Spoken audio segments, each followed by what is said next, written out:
Hey guys, thanks for joining us today. Putting a quick video together. A really interesting question came up from somebody in our community-based course, First Aid CPR AED program, and they asked, wait, we don't check pulse anymore. And the answer to that is no. Scientific advisory councils have now removed checking a pulse from a layperson, lay rescue, standard First Aid CPR AED program. We now use the mnemonic ABC, which is airway, breathing, circulation.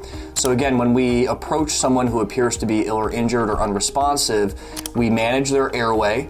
We also want to assess for breathing by listening and feeling for breath. Is the chest rising and falling smooth and effortlessly?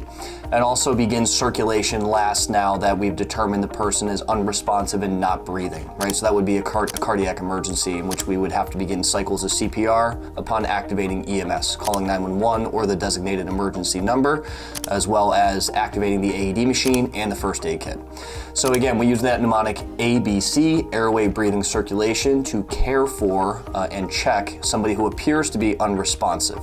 A couple reasons why we got rid of that. Number one, lay rescuers have a very difficult time, number one, knowing where to check for a pulse, because we do this differently for pediatric versus adult. And also finding a pulse, right? It can be difficult to do that for somebody who doesn't have the proper training or experience or maybe medical background to do that. So with that said, in our base level courses, we do not check for a pulse anymore. So we just wanted to make sure that we're clear on that.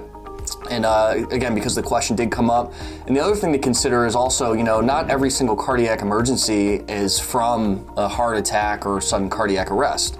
We also have respiratory issues that can lead to cardiac arrest. And examples of these would be drowning.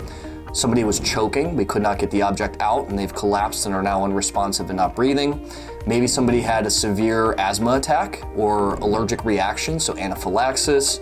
And the other thing to consider is maybe opioid or drug overdose, in which all of these respiratory conditions can now lead to a cardiac arrest if untreated.